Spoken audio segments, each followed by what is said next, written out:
मेरे प्यारे भाई बहनों, मेरी आपको हाथ जोड़कर राम राम। मेरे एस्ट्रो ज्योतिष हिंदी चैनल में आपका स्वागत है। कल मैंने कहा था कि मैं प्रत्येक भाव के मालिक कहाँ पर किस स्थान पर बैठा होगा, वो क्या फल देगा, मैं आज उसके बारे में जानकारी दूंगा। तो इसलिए मैं अब वह जानकारी देने जा रहा हूँ। सभी भाई बहनें अच्छी तरह से देखें। पहला भाव तो हमारा ही होता लगन। ये लगन भाव है हमारा। पहला भाव क्या है? लगन भाव।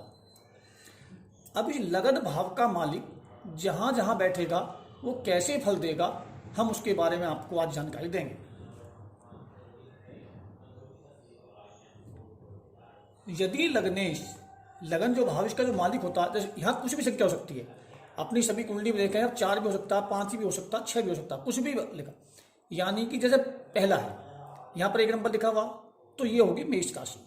इसका मालिक कौन सा हुआ? मंगल हुआ। यदि किसी की वहां में कुंडली में यहाँ पर अगर 3 नंबर लिखा हुआ है, तो 3 नंबर क्या होता है? मिथुन। मिथुन का मालिक कौन हुआ? बुध।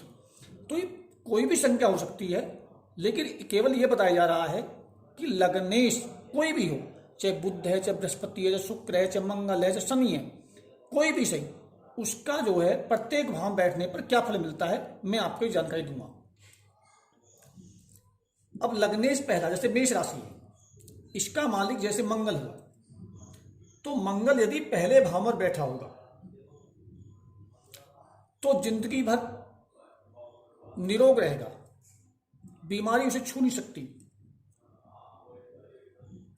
उसे मान सम्मान मिलेगा, धन की उसके पास कमी नहीं रहेगी, लंबी आयु होगी, अनेक सुखों को भोगेगा, और जातक अपने कर्मों के अनुसार, अपने कार्य के अनुसार उसे समाज में ख्याति प्राप्त होगी, मान सम्मान बढ़ेगा उसका। ये पहले भाव में यदि लग्नेश बैठ जाए तो उसका फल ये होता है। इसी प्रकार से इस दूसरे धन भाव में बैठ जाए, धन भाव दूसरे नंबर पर यदि लग्नेश दूसरे भाव में बैठ जाए तो जातक साहसी होता है,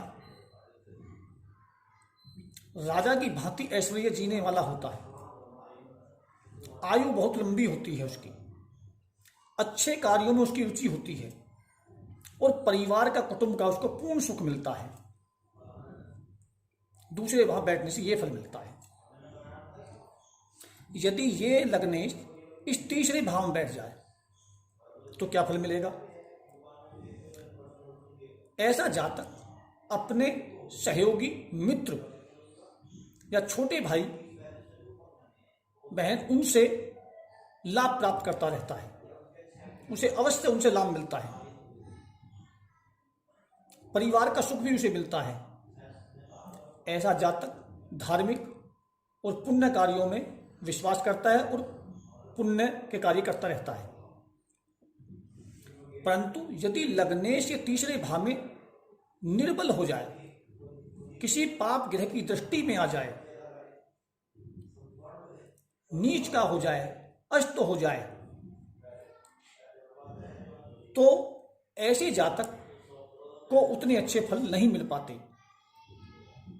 वह फिर केवल अपनी जीविका को अपने कर्म के अनुसार, अपने बल के अनुसार ही जीवन यापन करता है। यदि ग्रह उच्च का है, अच्छी पोजीशन में है, तो वह जो मैंने आपको फल बताए वो मिलेंगे। अब यदि लग्नेश चतुर्थ भाव में बैठ जाए, इस चतुर्थ भाव में बैठ जाए, तो क्या फल मिलेगा? ऐसा जातक माता पिता की सेवा करने वाला होता है, माता पिता का सुख पाने वाला होता है, वाहन, भूमि, गाड़ियों का सुख मिलता है। ऐसा जातक उच्च अधिकारी भी बन सकता है। ऐसे जातक पर किसी प्रकार का अभाव नहीं रहता। परंतु यदि लग्नेश चतुर्थ में बैठकर वह किसी पाप ग्रह की दृष्टि में आ जाए या कमजोर हो जाए, तो जो मैंने फल बताए हैं उनमें थोड़ी कमी आ जाएगी। अब लग्नेश पंचम भाव में बैठ जाए, पंचम भाव में बैठने पर क्या मिलेगा? ऐसा जातक त्यागी होता है, सुशील होता है, सत्कर्म करने वाला होता है। ऐसा जातक, ऐसे जातक को धर्मपरायणता में रुचि होती है, पुत्रों के कारण उसे ख्याति प्राप्त होती है, ऐसा ईश्वर का भक्त होता है और मंत्रों में बहुत उसकी रुचि होती है। परंतु यदि लग्नेश पंचम भाव में आकर किसी पाप ग्रह की दृष्टि या नीच या अस्त हो जाए तो उपयुक्त फलों में कमी आ जाएगी, जो मैंने आपको इस भाव के फल बताए। अब यदि लग्नेश छठे भाव में बैठ जाए, लग्नेश छठे भाव में बैठने पर ऐसा जातक प्राय निरोग रहता है, शत्रु हंता होता है, उसे धन और भूमि की प्राप्ति होती है, उसे ननिहाल से मामा के यहां से लाभ मिलता है। परंतु यदि छठे भाव में पाप प्रभाव हो जाए या लग्नेश कमजोर हो जाए या अस्त हो जाए तो उसको रोग और शत्रु जिंदगी भर परेशान करते हैं और अपने कार्यों में हमेशा उसे असफलता प्राप्त होती है। इसी प्रकार लग्नेश अगर सप्तम भाव में बैठ जाए तो ऐसा जातक तेजस्वी होता है, शील स्वभाव वाला होता है, उसे पत्नी या पत्नी को पति बहुत अच्छा मिलता है, ऐसे का व्यापार बहुत चलता है और अच्छे कार्यों में रत भी रहता है। परंतु ऐसे जातक को कभी कभी अपनी पत्नी या पति से वियोग भी सहना पड़ जाता है। यदि लग्नेश कमजोर हो जाए तो यानी कि उपरोक्त फल जो मैंने बताए हैं उसमें थोड़ी कमी देखने को मिलेगी।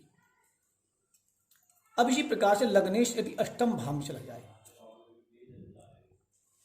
तो जातक दीर्घायु होता है, परंतु कंजूस भी होता है। वह सदा धन संचय करने में लगा रहता है,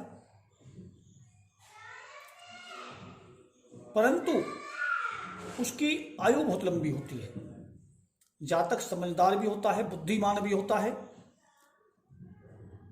परंतु यदि यहां पर पाप ग्रह की दृष्टि या ग्रह अष्ट तो नीच हो जाए तो उपरोक्त फलों में कमी आती है। इसी प्रकार से लग्नेश यदि नवम भाव में बैठ जाए, नवम भाव में, तो ऐसा जातक विद्वान होता है, अधिक परिवार वाला होता है, उसकी मित्रता बड़े बड़े विद्वानों अधिकारियों से होती है। ऐसा व्यक्ति धर्माचार्य होता है, धर्म के प्रति बहुत रुचि होती है, क्षमाशील होता है, पराक्रमी होता है और उसके सब कार्यों के कारण उसको समाज में हमेशा ख्याति प्राप्त होती है। इसी प्रकार लग्नेश दसम भाव में बैठ जाए तो ऐसा जातक माता पिता का परम भक्त होता है, गुरु व देवताओं के प्रति उसकी बहुत श्रद्धा होती है, समाज में उसको बहुत उसके कर्मों के कारण बहुत ख्याति प्राप्त होती है, राज्य पक्ष से उसको बहुत लाभ मिलता है, वह बहुत भाग्यवान होता है, भाग्य हमेशा उसका साथ देता रहता है, वह अपने जीवन में आनंद जीवन यापन करता रहता है।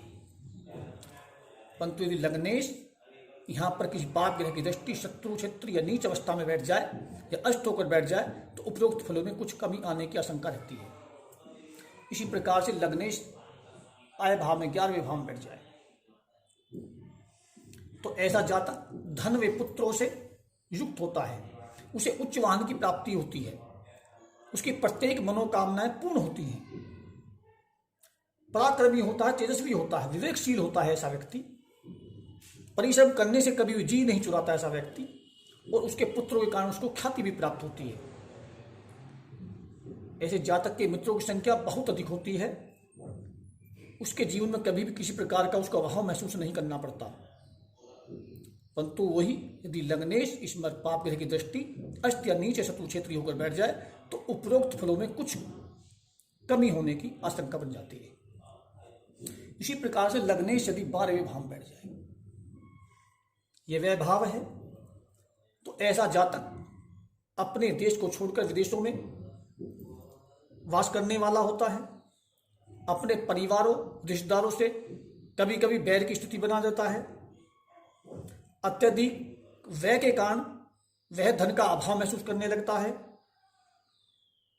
उसे अपने कार्यों में अधिकतर असफलता प्राप्त होती है। परंतु ऐसा जातक बातचीत करने में चतुर होता है और अपना यात्रा में जीवन यापन करता रहता है। यदि शुभ ग्रह हो जाए तो कुछ फल अधिक अच्छे मिलने लगते हैं, और यदि पाप ग्रह की दृष्टि या शत्रु क्षेत्र या नीच अवस्था में हो जाए ये, तो ये अधिक बुरे फल मिलते हैं। ये मैं लग्नेश का 12 भावों में फल बताया कि कहाँ पर लग्नेश बैठेगा उसे कैसा फल प्राप्त होगा। परंतु लग्नेश जिस भाव में बैठता है उस भाव की वृद्धि करता है। लग्नेश दूसरे में बैठेगा, धन को बढ़ाएगा। तीसरे में बैठेगा, पराक्रम को बढ़ाएगा, मित्रों को बढ़ाएगा। चतुर्थ में बैठेगा, धन संपत्ति को बढ़ाएगा। पंचम में बैठेगा, आपकी बुद्धि को तेज करेगा। छठम में बैठेगा तो रोग शत्रु बढ़ा सकता है। सप्तम में बैठेगा, आपके व्यापार को बढ़ाएगा, आपकी पत्नी को बढ़ाएगा। हो सकता है आपकी 2 शादी हो जाए, 3 शादी हो जाए। अगर अष्टम में बैठेगा तो आपकी आयु को बहुत बढ़ा देगा। नवम बैठ जाए तो आपके भाग्य को बहुत अच्छा बना देगा। दसम में बैठ जाए तो आपको कर्मशील बना देगा, आपको कर्म बहुत अच्छे होंगे। यदि एकादश में बैठ जाए तो यदि आपको आय बहुत अधिक होने लगेगी, और 12 में बैठ जाए तो आप खर्चे अधिक बढ़ने लग जाते हैं। इस प्रकार से मैंने आपको लग्नेश की अवस्था बताई।